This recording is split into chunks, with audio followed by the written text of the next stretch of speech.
can I find a number that multiplies to it that is a perfect square? As I start to look at that, to multiply them, when you're multiplying two binomials, you may notice that there is a strategy that we're using.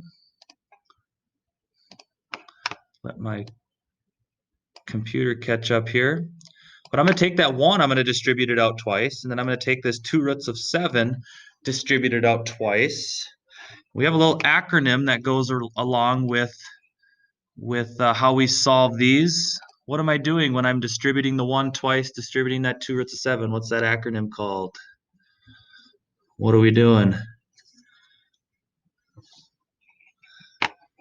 So I'm multiplying my firsts, outsides, insides, lasts. What am I basically doing?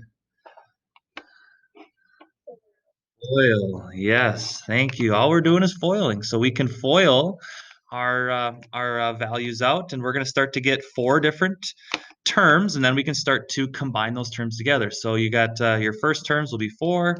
Your outsides, 1 times negative 3 roots of 7 will be negative 3 roots of 7. Insides, I can only multiply rational with rational, so 2 and 4 are going to make 8 roots of 7. And then my last, I can do 2 times 3, which is 6. And then root of 7 times root of 7 is going to be 7. So that's going to be a negative 42. So in this last problem, the 2 can multiply the 3 and make 6. And then this root of 7, when you multiply a root of 7 times a root of 7, that's just going to be 7. So 6 times 7 is going to give me that 42.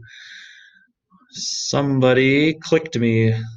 Somebody have a question? I'm not seeing it right now. Oh, I think it was in the chat. Sorry, my computer has been super slow all day. I'm getting a new computer today after school, so it's gonna hopefully speed up. But right now I can't see. Did somebody say something in the chat? It's not letting me open it. There you go. Foil, yes.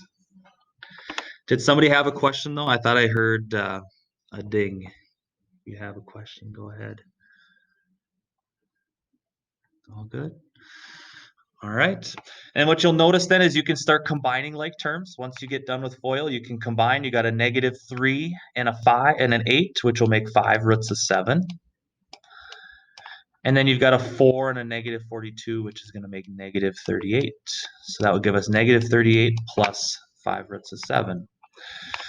Now in our next example, we're going to multiply what are called conjugates. And it gets interesting when we start multiplying these conjugates. So what you're going to see is when we start foiling, you'll get a 25. Then we're going to get minus 15 roots of 2. And then it'll end up being plus 15 roots of 2. And then at the end, we'll do 9 times 2, which will be minus 18.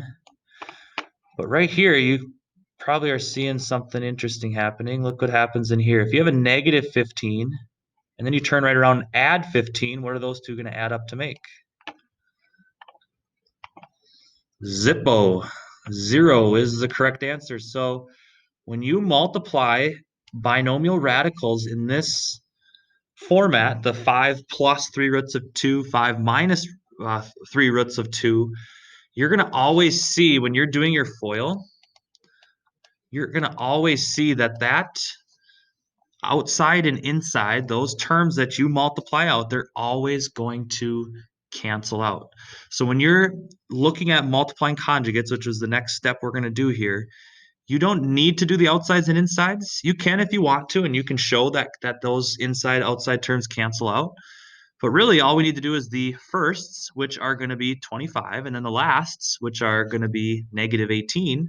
And we're going to be able to find that these two are going to multiply to 7, which is also interesting because now we took two numbers that are irrational, have those square roots of 2 in there, and we're left with a number that is rational. We're left with a number that's a plain 7. So why is that helpful? Well, we're heading to looking at delta math here.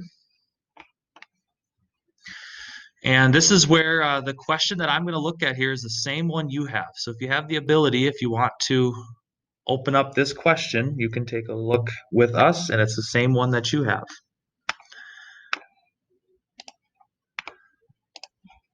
There's a little issue when we're dividing our radicals. Since radicals that are not perfect squares, so like square root of 3, I cannot square root that, are irrational numbers. They're going to be irrational. I can't divide by them because technically I don't know what the number is, because it's a number that's continuously changing. It's going to go on for millions, trillions of digits.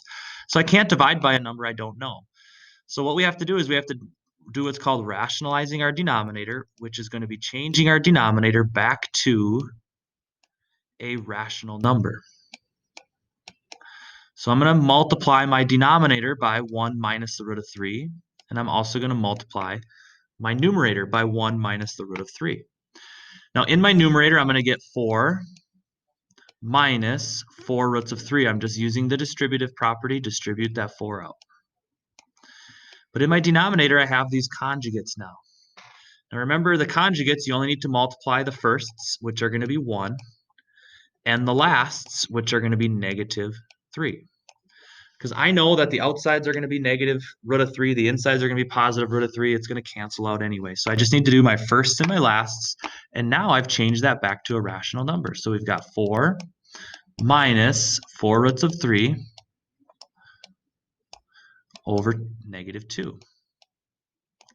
And anytime you have a binomial in your numerator over just a single term, it's going to kind of make a heart shape if you kind of put an indent where that minus sign is. We can take and we can split that apart. So we can take and look individually. 4 and negative 2 are going to divide to make negative 2. Negative 4, I'm using that subtraction sign. Negative 4 and negative 2 are going to combine to make positive 2. So I'm going to have negative 2 plus 2 roots of 3 should be our final answer. And you can go ahead and put that into yours if you have yours out and open. And we should get the same result. So negative 2 plus 2 roots of 3.